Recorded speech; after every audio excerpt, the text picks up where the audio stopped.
ورحمة الله وبركاته أصحابتا سوماليات ملول بقى جوكتانبا وأنا جيت قبل القاضي ردي واحد مرق بدن واحد فرحان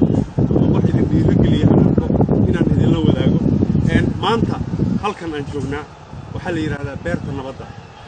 النبضة مركل اللي هي وحن قرن كرا أنا بفكر هان منكي فكر كاس أبوي والنبض وواحد ضل كنا يمغطش وجبهنا بيرت النبض وحين قرن يساقوب dadku ay ku caweeyaan caruurta meel fan feera oo ku ciyaaraan loo sameeyo dhalinyaradu meel ay xogaa romantic ice creamka salaatada ku cunaano gaarta u fiican iyagoo dareemayaan nabad muhiimadda meeltani waa meel nabad dareemi karta inaad waxba ka baqayn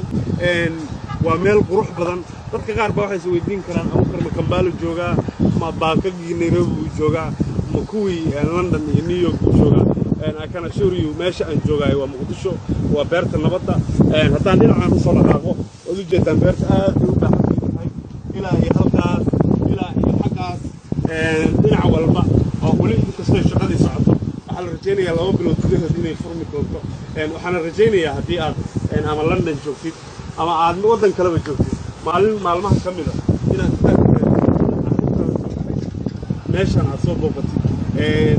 ka qayb qaadatid nabadda iyo horumarka qofka intaasoo joogiya lacagta galiyay waxaan oran karnaa wuxuu diiday inuu maalkiisa galiyo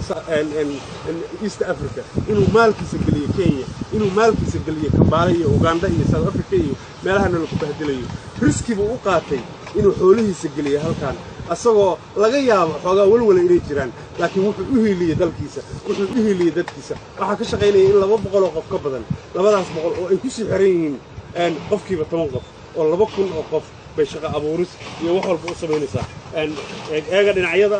ku baashaala waa this is Muqdisho. Assalamu alaykum wa rahmatullahi wa barakatuh.